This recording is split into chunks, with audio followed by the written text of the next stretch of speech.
टिचमेट में आप सभी का स्वागत है। आज का हमारा सेशन जनगणना यानी सेंसस 2011 पर आधारित है और इसमें हम भारत तथा बिहार से संबंधित जो भी महत्वपूर्ण तथ्य हैं उसे देखेंगे और साथ ही साथ 20 महत्वपूर्ण प्रश्नों को सॉल्व करेंगे।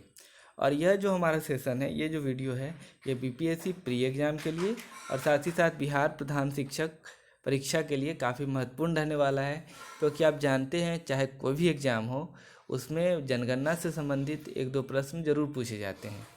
तो आप ये जो 20 प्रश्न कराए जाएंगे उसे आप अच्छे से करें और उसे ध्यान रखें, ताकि आप आगामी जो एग्ज़ाम आने वाले हैं उसमें इन प्रश्नों को आसानी से हल कर पाएँ। तो चलिए शुरू करते हैं आज का हमारा पहला प्रश्न। भारत में पहली बार विधिवत जनगणना कब शुरू हुई? और इसके विकल्प हैं 1881, 1872, 1921 या 1991। और इसका सही जवाब है 1872। जनगणना का जो विषय है वो संघ सूची में आता है और भारतीय संविधान की धारा 246 के अनुसार जनगणना का कार्य संघ सरकार द्वारा किया जाता है। आप जानते हैं कि 3 तरह की सूची होती है, एक संघ सूची, दूसरा राज्य सूची और एक समवर्ती सूची। और भारत में पहली बार आंशिक जनगणना उस समय के गवर्नर लॉर्ड मेयो के काल में 1872 में हुई थी। चलिए अगले प्रश्न को देखते हैं। हमारा दूसरा प्रश्न है, भारत में पहली बार नियमित जनगणना कब शुरू हुई? और इसके विकल्प हैं 1881, 1872, 1921 या 1951। और इसका सही जवाब है 1881।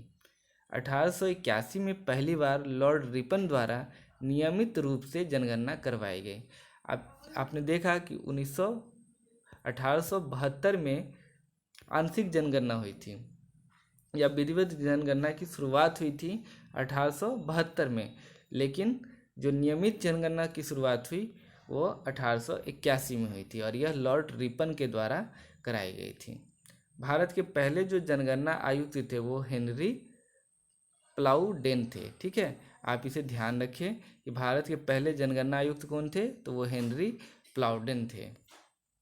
तीसरा प्रश्न है, जनसंख्या का महाविभाजक वर्ष किसे कहा जाता है? और हमारे ऑप्शन है 1881, 1872, 1921 या 1951। और इसका सही जवाब है 1921। भारत में 1911 से 1921 के दशक में जन्म वृद्धि दर न्यूनतम रही थी, इसीलिए इस वर्ष को महाविभाजक वर्ष या ग्रेट डिवाइड ईयर कहा जाता है। तो आप ध्यान रखिए कि जनसंख्या का महाविभाजक वर्ष किसे कहा जाता है, तो वो 1921 को कहा जाता है। और इसे क्यों कहा जाता है, तो क्योंकि इसमें जन्म वृद्धि दर जो थी वो काफ़ी न्यूनतम थी। चलिए अब अगले प्रश्न को देखते हैं। हमारा चौथा प्रश्न है, जनगणना 2011 का क्रम कितना था? बीपीएससी कई बार फैक्चुअल प्रश्न पूछती है, तो ये प्रश्न पूछा जा सकता है कि 2011 का जो सीरियल नंबर था वो कितने नंबर पे था। और इसके ऑप्शन है 13वां, 14वां, 15वां या 16वां। और इसका सही जवाब है 15वां। आज़ाद भारत की पहली जनगणना 1951 में कराई गई थी और इसमें 14 सवाल थे। वर्ष 2001 की जनगणना भारत की पहली पूर्ण कंप्यूटरीकृत जनगणना थी और वर्ष 2011 में कराई गई जो जनगणना थी वो भारत की 15वीं जनगणना है तथा आज़ादी के बाद 7वीं जनगणना है। और 2011 में जो जनगणना कराई गई थी उस समय जनगणना आयुक्त सी चंद्र मौली थे। तो इन सब चीज़ों को आप ध्यान रखें। चलिए अब देखते हैं अगले प्रश्न को। हमारा अगला प्रश्न है, जनगणना 2011 का स्लोगन क्या था? और हमारे विकल्प हैं जनगणना भविष्य के लिए, दूसरा है हमारी जनगणना हमारी शान, तीसरा हमारी जनगणना हमारा भविष्य और चौथा है सही जनगणना समृद्ध इंडिया। तो चलिए देखते हैं इसका सही आंसर क्या है। और सही उत्तर है हमारी जनगणना हमारा भविष्य, यानी कि जो तीसरा ऑप्शन है हमारी जनगणना हमारा भविष्य वो सही है। जनगणना 2011 का आदर्श वाक्य हमारी जनगणना हमारा भविष्य था। रजिस्ट्रार जनरल ऑफ जनगणना और जनगणना आयुक्त जिसके तहत जनगणना 2011 आयोजित की गई थी सी चंद्रमौली थे। और उस समय जो भारत की कुल जनसंख्या थी वो लगभग 1.21 बिलियन थी। छठा प्रश्न है, जनगणना 2011 के अनुसार भारत में कुल जिलों की संख्या कितनी है?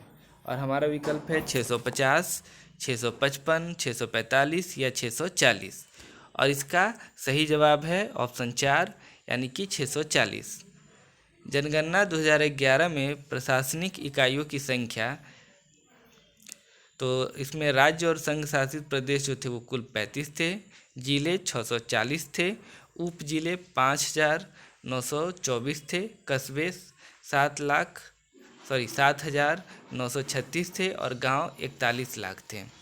जिसमें महाराष्ट्र का ठाणे जिला भारत का सबसे अधिक आबादी वाला जिला है और अरुणाचल प्रदेश का दिबांग घाटी न्यूनतम आबादी वाला जिला है। चलिए अब देखते हैं अगले प्रश्न को। जनगणना 2011 के अनुसार पुरुष जनसंख्या कुल जनसंख्या का कितना प्रतिशत है? और हमारा विकल्प है 51.57, 51.47, 52.12 या 52.57। इसमें पूछा गया है कि पुरुष जनसंख्या कुल जनसंख्या का कितना प्रतिशत है, और इसका सही उत्तर है 51.47। यानी पुरुष जनसंख्या प्रतिशत में थी 51.47 और महिला जनसंख्या प्रतिशत में थी 48.53। अगला प्रश्न है, जनगणना 2011 के अनुसार सर्वाधिक तथा न्यूनतम जनसंख्या वाला राज्य कौन है? यानी सबसे अधिक जनसंख्या वाला राज्य और सबसे कम जनसंख्या वाला राज्य। और हमारा विकल्प है बिहार, अरुणाचल प्रदेश, राजस्थान, मिजोरम, उत्तर प्रदेश, सिक्किम या चौथा महाराष्ट्र, लक्षद्वीप। और इसका सही जवाब है उत्तर प्रदेश, सिक्किम, यानी कि ऑप्शन 3। तो आप देखिए यहाँ सबसे जनसंख्या की दृष्टि जो सबसे बड़ा राज्य है वो उत्तर प्रदेश है और सबसे जो छोटा राज्य है वो सिक्किम है। तो इस तरह से हमारा ऑप्शन 3 सही हो जाता है। सर्वाधिक जनसंख्या उत्तर प्रदेश और न्यूनतम जनसंख्या सिक्किम का। चलिए अब अगले प्रश्न को देखते हैं। जनगणना 2011 के अनुसार भारत में लिंगानुपात क्या है? ऑप्शन ए 945 महिलाएं प्रति 1000 पुरुष, 940 महिलाएं प्रति 1000 पुरुष, 943 महिलाएं प्रति 1000 पुरुष या 948 महिलाएं प्रति 1000 पुरुष। और इसका सही जवाब है 940 महिलाएं प्रति 1000 पुरुष। जिसमें सर्वाधिक जो लिंगानुपात वाला राज्य है वो केरल है और सबसे कम लिंगानुपात वाला जो राज्य है वो हरियाणा है। चलिए अब देखते हैं अगले प्रश्न को। जनगणना 2011 के अनुसार महिला साक्षरता दर कितनी है? यानी हमारे देश की जो महिला साक्षरता दर है वो कितनी है? और हमारे विकल्प हैं 65.54%, 64.60%, तीसरा है 61.80% या 65.46%। और इसका सही जवाब है 65.46%। 2011 की जनगणना के प्रयोजन के लिए एक व्यक्ति को 7 और ऊपर दोनों पढ़ सकते हैं और किसी भी भाषा में समझ के साथ लिख सकते हैं जो आयु वर्ग को साक्षर माना जाता है। यानी कि 2011 की जनगणना में साक्षर उसे माना गया है जो 7 वर्ष के ऊपर का हो और वो पढ़ सकता हो और समझ के साथ लिख सकता हो, तो उसे साक्षर माना जाता है। 2011 की जनगणना के परिणाम बताते हैं कि देश में साक्षरता में वृद्धि हुई है और साक्षरता दर 74.04% हो गई है, जिसमें पुरुष साक्षरता दर 82.14% और महिला के लिए साक्षरता दर 65.46% है। चलिए अगले प्रश्न को देखते हैं। हमारा अगला प्रश्न है, जनगणना 2011 के अनुसार सर्वाधिक नगरीय जनसंख्या वाला राज्य कौन सा है? यानी कौन सा ऐसा राज्य है जिसमें सबसे अधिक लोग नगर में रहते हैं? और हमारा ऑप्शन है दिल्ली, महाराष्ट्र, गोवा या आंध्र प्रदेश। और इसका सही जवाब है गोवा। सर्वाधिक नगरीय जनसंख्या वाला राज्य जो है वो गोवा है। वहाँ पर 62.2% लोग नगर में रहते हैं। यानी यह प्रतिशत के आधार पर है, संख्या के आधार पर नहीं है। तो सर्वाधिक नगरीय जनसंख्या प्रतिशत जनसंख्या वाला अगर कोई राज्य है वो गोवा है। जनगणना 2011 के अनुसार सर्वाधिक जनसंख्या घनत्व वाला राज्य कौन सा है? ऑप्शन है बिहार, पश्चिम बंगाल, उत्तर प्रदेश और चौथा केरल। और इसका सही जवाब है बिहार। बिहार में 1106 व्यक्ति प्रति वर्ग किलोमीटर रहते हैं।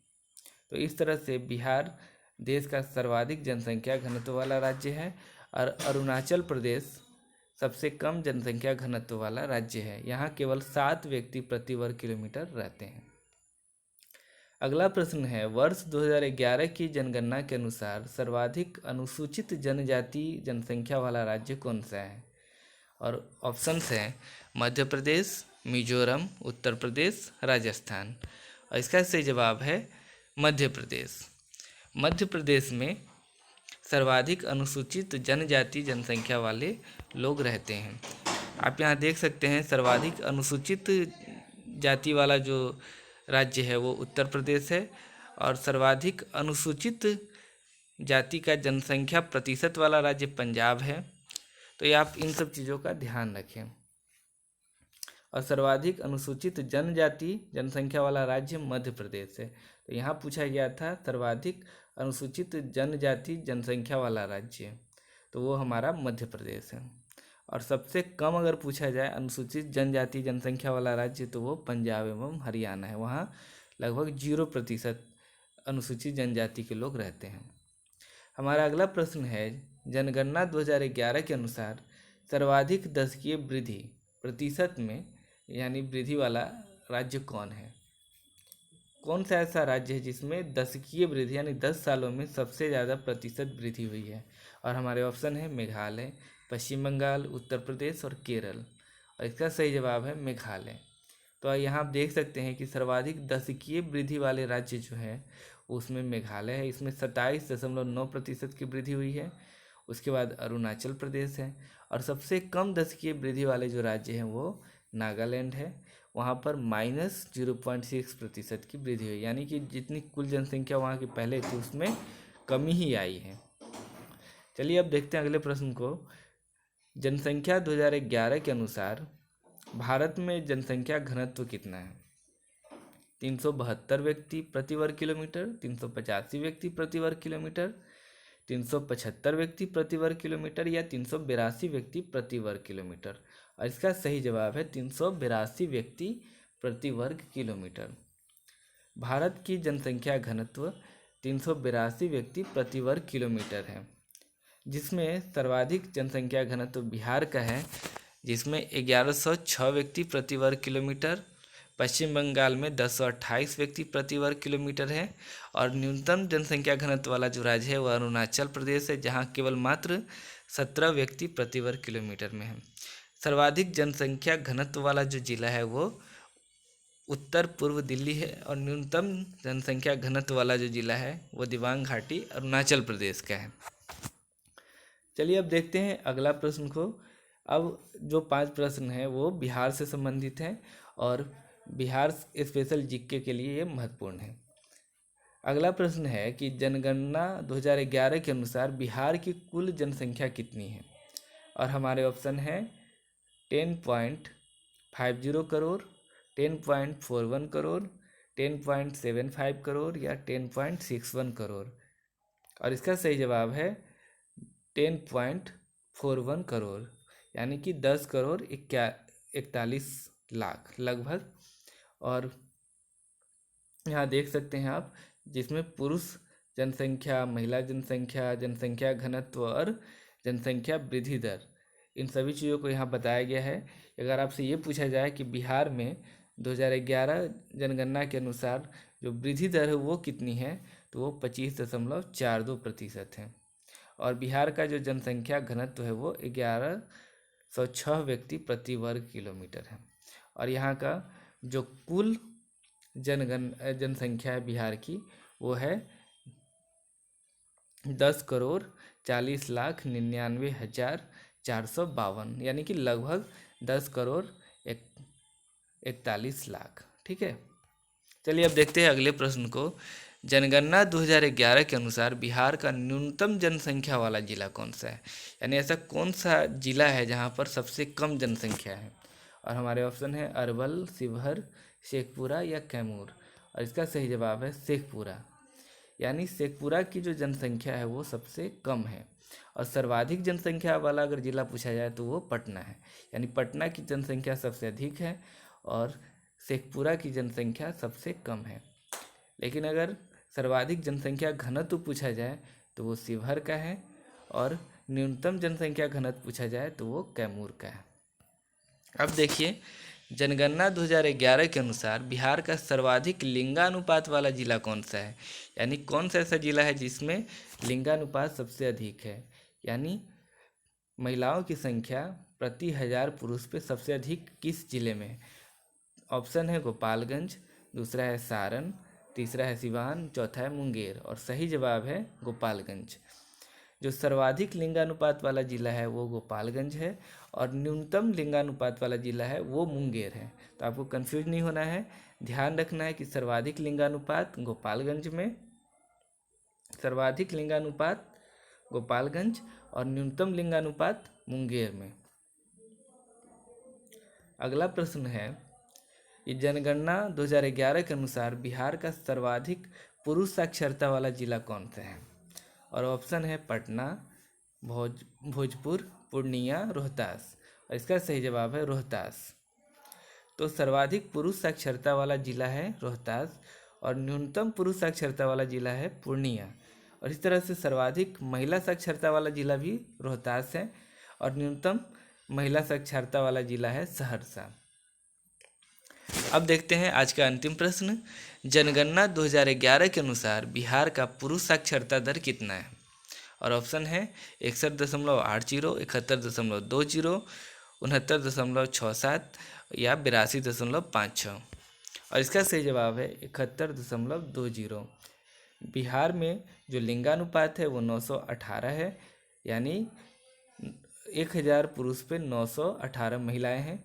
और साक्षरता दर यहाँ है 61.80%, जिसमें पुरुष साक्षरता दर है 71.2% और महिला साक्षरता दर है 51.5%, जो कि काफ़ी कम है। इस तरह से यहाँ पर जो शहरी साक्षरता दर है वो 76.86% है, जिसमें पुरुष साक्षरता 82.56% और महिला की जो साक्षरता दर है वो 70.49% है। तो ये था हमारा आज का सेशन। उम्मीद है कि आपको बिहार तथा भारत से संबंधित जो भी महत्वपूर्ण तथ्य थे वो आप तक पहुंच गए होंगे। आप इन सभी चीज़ों को बार बार रिवाइज कर लें ताकि अगर एग्जाम में इस तरह से कुछ प्रश्न आए तो आप उसे आसानी से सॉल्व कर सकें। वीडियो को देखने के लिए थैंक यू। अगर आपको ये वीडियो अच्छा लगा हो तो आप हमें कमेंट करके बताएं और साथ ही साथ ये बताएं कि 20 में से आपके कितने क्वेश्चन सही हुए। Thank you very much.